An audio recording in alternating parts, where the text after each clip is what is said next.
On August 12th, 1988, Amber and John Fury bear their third child.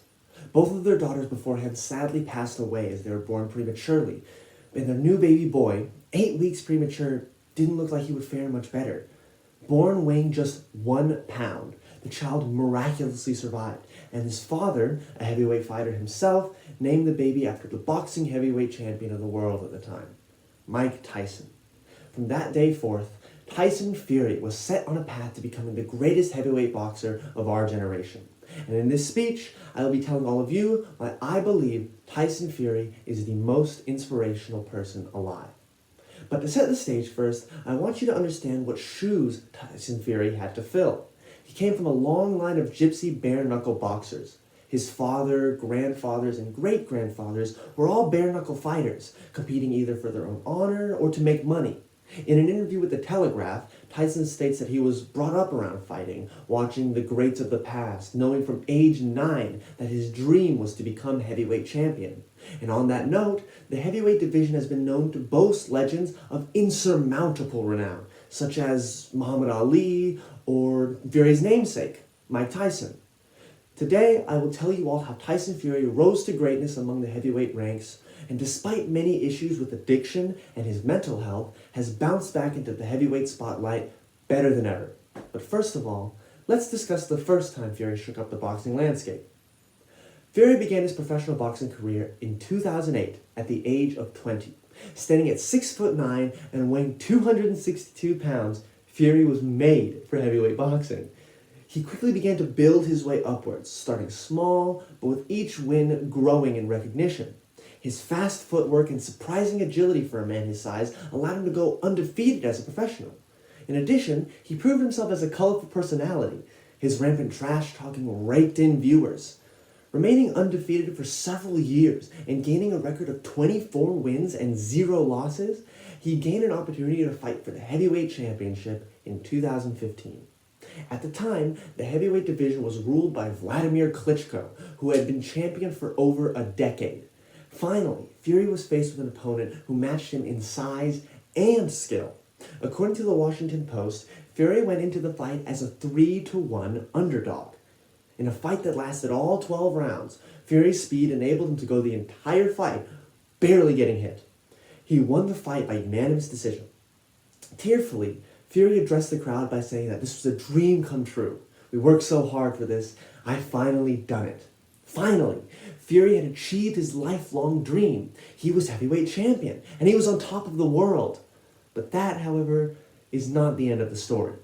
After his upset win against Klitschko, Fury began to suffer from many health issues stemming from his mental health.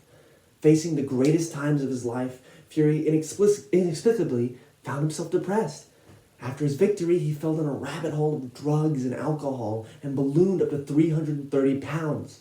In an interview with Mike Tyson, Fury stated, "And I had nothing to be upset about.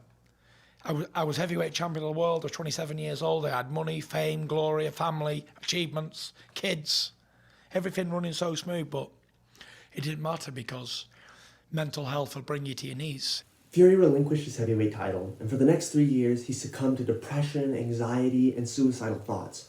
At the lowest point in his life, with nowhere else to turn, Fury decided to channel himself into his passion as his avenue to getting better: boxing. Slowly but surely, Fury began to lose all that weight he gained. He got back in shape, and with enough training and conditioning, he decided, after 3 inactive years, it was his time to get back into the ring. Now, out of the pit of his darkest demons, Fury was faced with only one opponent standing in front of him: the new heavyweight champion of the world, Deontay Wilder. Tyson Fury was ready to make his comeback and shake up the boxing world for a second time with one of the greatest boxing trilogies of all time.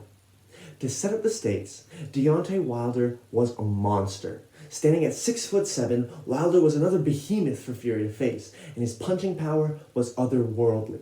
Out of 42 fights, Wilder had used his explosive power to knock out his opponent 41 times. In an article from DAZN, Wilder claims that he sent all his trainers to the hospital during sparring. In their first fight, while Wilder still retained his former speed, it was clear he wasn't the same boxer that left 3 years ago. While he did dance around Wilder and win most of the fights, It was in the 12th that Fury was caught with that killer punch from Wilder. Fury laid on the canvas and stared up at the lights, and as the referee reached a count of 8, Fury got up like a man possessed and finished that round. The first fight was counted as a draw, so the two would rematch a year later. Wilder and Fury's second fight was way different. Fury regained much of his skills, and after the first fight, trained his punching power some more. After knocking Wilder down twice during the fight was stopped in the 6th round, crowning Fury as the heavyweight champion once more. Wilder demanded a rematch, and earlier this year, we got to see just that. In an absolute war, both the men fought tooth and nail to win that heavyweight crown. After a constant back and forth, it was finally in the 11th round that Fury landed a clean hit on Wilder, knocking him out and officially retaining his championship. And today, Tyson Fury lives well. He got his championship back, he has his family and a plethora of friends around him, and is still training in preparation for his next boxing bout. He came from nothing to the top of the world, lost it all, and through his own focus, hard work, and sheer force of will, climbed his way back up to the top, where he sits today. And I think the story of Fury reinforces an important message. If someone of his stature, both literally and in fame, glory, and renown, can feel the weight of depression and be brought to his knees by his own mental health, then anybody can face those issues. And that's okay, because Fury also proves that it can get better, and that if you just stick it through and focus on yourself and what you love, you can make it out just fine.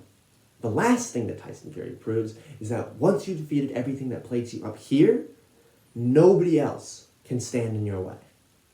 Thank you for your time.